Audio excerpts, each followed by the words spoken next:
learn to read the mensural notation when you have the Tempus perfectum and the Prolatio perfecta.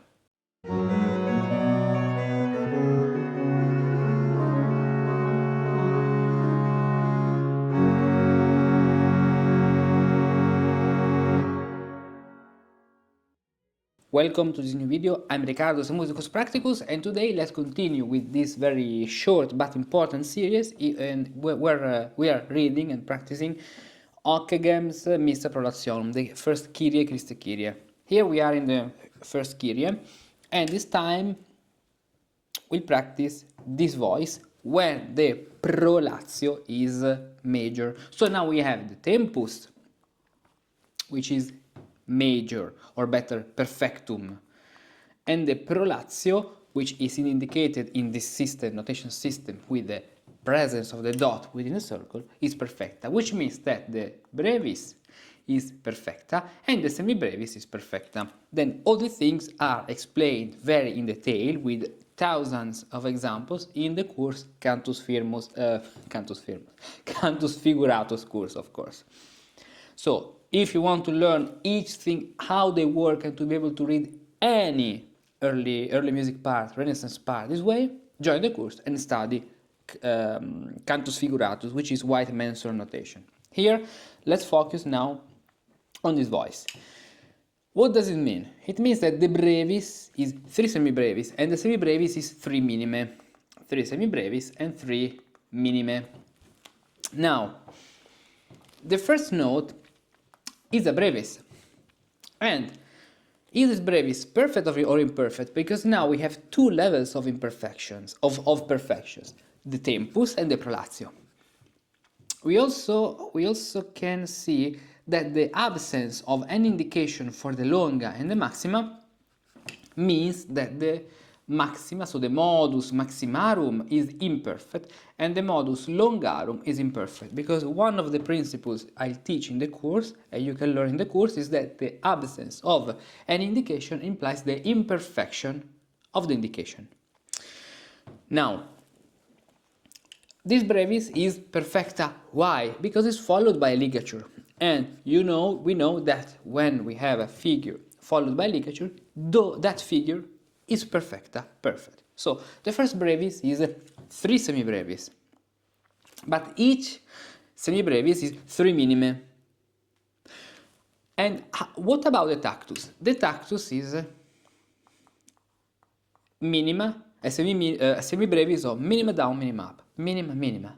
So if the semibrevis of the Mensura is perfecta, and the semibrevis of the Tactus is imperfecta, because remember this, the Tactus is always imperfect, we have to find a way to match it. So we will beat minime this way, and the first semibrevis is 1, 2, 3.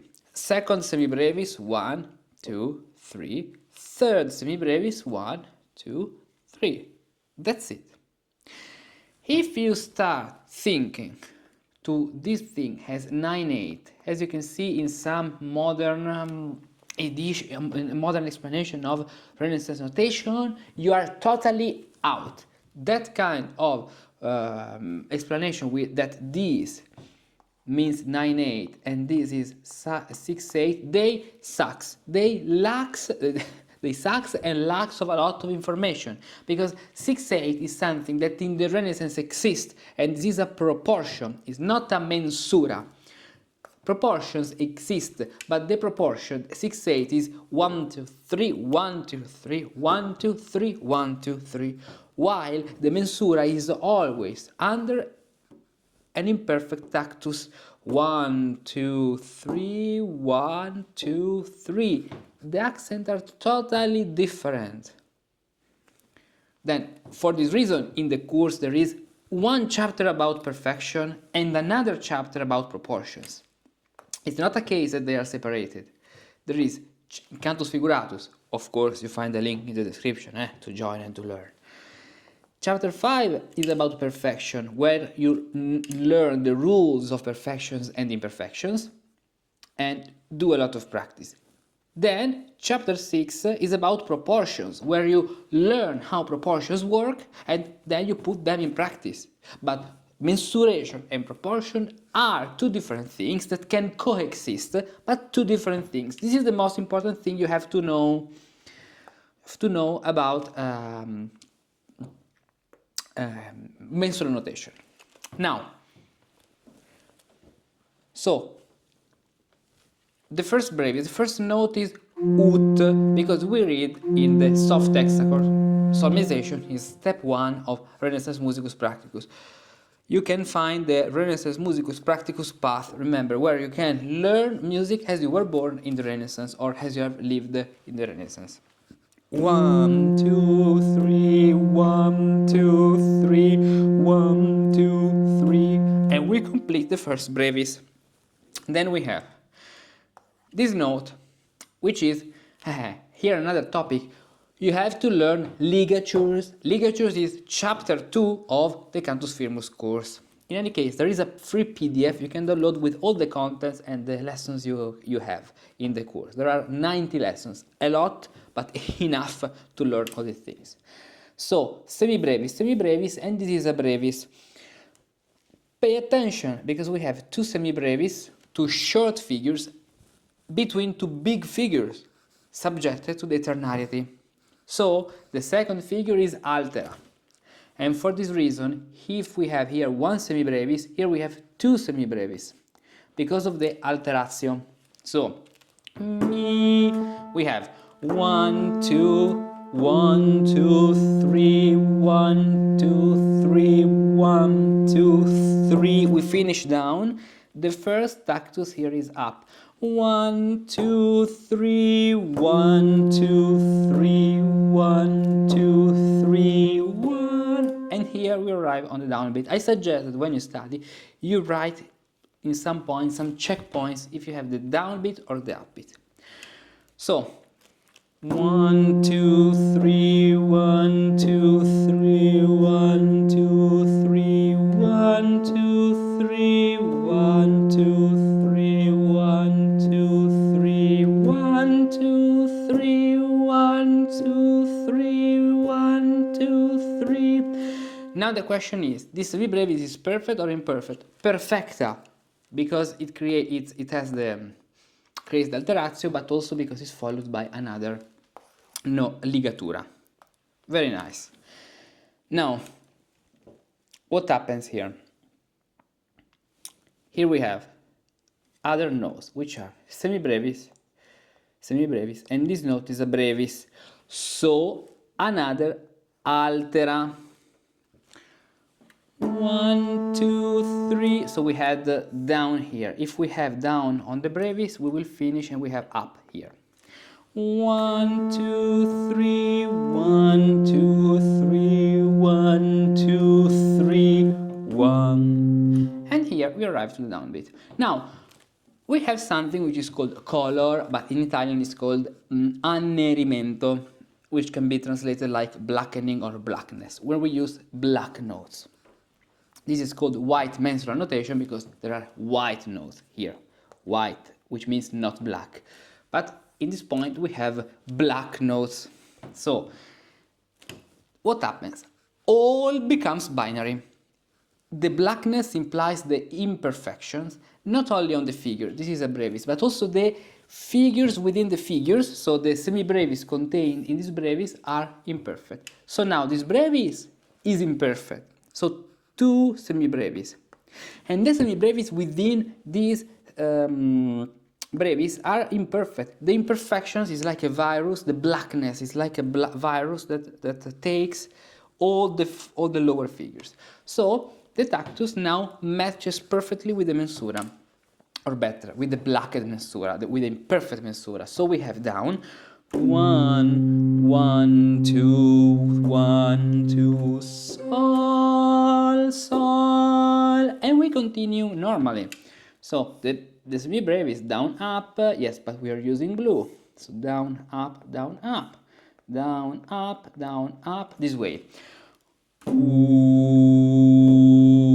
sol, sol, mi, re. Brevis. Then we have a ligature, which is semibrevis, semibrevis, brevis, mi, ut, sol, la, sol, fa, la, sol, fa, re. Pay attention that this is not a semi-minima, no. This is a black minima. This is a black minima, as you can also see here. So, black minima, so white minima in the Renaissance normal system can be followed by the semi-minima this way. But when you have the minima which is black for any reason, for example the blackness, the semi-minima takes the shape of the chroma. Okay, so they are the same, but white and black. Since here we are in a context of blackness, this is not a this is not a quarter note in modern terms. This is not a semi-minima. This is a black minima. Sol, fa, re, la, mi, fa, sol, mi, fa, mi, sol, do, fa, fa. This way, and as you can see, this scene indicates that the voice which has larger mensure, so the one we are reading here, will finish here, and this part will be sung by the other voice. So as you can see, the this mensuration scene, the one we will study next time. So because this is a mensural canon, the two voices of the canon arrives from both voices, from the same voice, the same line, but different mensura. Very nice. This is the tenor. Now, let's sing and let's sing this from the beginning, following the Tactus. And as you can see, the only tricky part in this context is only the beginning, because after this all becomes imperfect. There are more challenging examples. For example, the quam olim we study together within the course. Quam olim, which is here. Quam olim by Requiem, Ockeghem's Requiem. I want to show you it, where we have a lot of changes of mensura. Here we have a lot of considerations, calculations, and reasonments to do. We are in chapter 6 about proportions here. On the very end, this is the apex point, the highest point of our course, where we change all these mensura. Now here there are a lot of scenes, but let's go to this part, okay, where you can see it clearly. Here, this part is very challenging in terms of mensura. The first part of the Kyrie by Ockeghem we are reading now is quite easy. Okay, in any case, we are here. Let's continue. Let's sing this from the beginning. And I'll be the Tactus.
Fa I'll stop here and watch the other singers of the other voices in order to know and decide together when to stop, to breath together and finish the Kyrie and passing then to the Christe. So, very important, very important is the Tactus, the concept of the Tactus when you read this music, and the concept of mensuration. They are not the same thing. Do not think this is 9/8. This is a terrible, horrible mistake. You can do one of the worst thing you can do in your life, actually, to think 9/8 in this context, because you are not doing a transcription. Transcriptions are unuseful. There are musicologists, experts of Renaissance music who they know all about books, but they do not read these. So if you are a musician who loves Renaissance music, please. So are you not curious on how mensural notation works? Don't you have the desire to learn to perform here from the original sources instead of transcriptions that, you know, how many details, how many beauty are you losing? How many things are you missing from the normal score, the modern score? In any case, there are a lot of things to learn, and the Cantus Figuratus, which is mensural notation, they used to call it not mensural notation, but or Cantus Figuratus or Cantus Mensurabilis, is the third step of the Renaissance Musicus Practicus path. You have hexachordal solmization, followed by Cantus Firmus, and then this one, Cantus Figuratus. There is a very special offer this year, up to the end of this year, for Cantus Figuratus and the other courses. Go to the link you can find in the description and learn more about this. If you want to learn it, you have a lot of lessons. In total, between solmization, Cantus Figuratus are 90 lessons. Cantus Firmus 128, and